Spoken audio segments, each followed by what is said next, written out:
అంతవరకు బెదరని లంక కథ ఒక్క పూటలో మారిపోయింది. అంతకాలం చెదరని రావణుని కల ఒక్క వానరుడికి కదిలిపోయింది.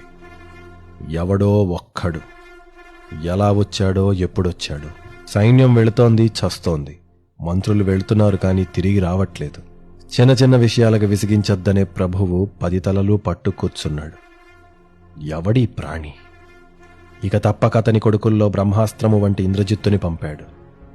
చంపకు, పట్టితే వాణ్ణొక్కసారి చూడాలన్నాడు. మేఘనాథుడు కదిలాడు.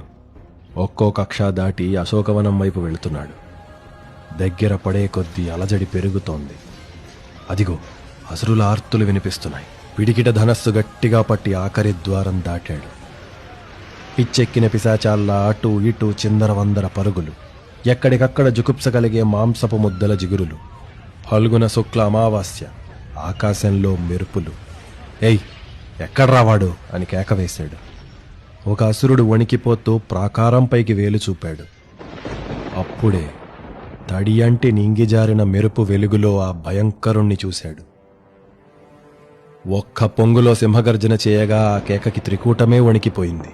ప్రళయకాలము పుట్టి రుద్రుడే లంకలోకి దూకాడా? వింత రూపము కట్టి విష్ణు అవతారమెత్తాడా?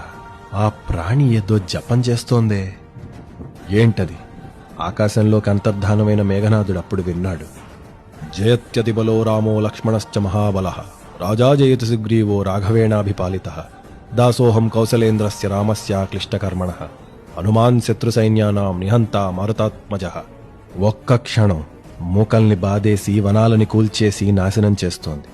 అంతలోనే ప్రాకారమెక్కి నరావణ సహస్రం మే యుద్ధే ప్రతిబలం భవేత్ శిలాభిస్తు ప్రహరతః పాదపైశ్చ సహస్రశః అర్ధయిత్వా పురీం లంకామవివాద్య చ మైథిలీం సమృద్ధార్థో గమిష్యామి మిషతాం సర్వరాక్షసాం. రాముడి దూతట లక్ష్మణుడికి జయము, సుగ్రీవుని దూతట సీతమ్మకభయము. హనుమ తనని తాను పరిచయం చేసుకుంటూ చెప్తున్న జయమంత్రాన్ని ఆ లంక కొడుకు విన్నాడు. నన్ను కొట్టేదెవడు, నన్ను పట్టేదెవడు అంటూ ఆ సవాలుని విని అసురుల మొత్తం పరుగులు పెట్టగా ఆ పూటదాకా ఆగకుండా ఏడ్చిన తల్లి మాత్రం అట్టగట్టిన చెంపలపై చిరునవ్వు చిందించింది.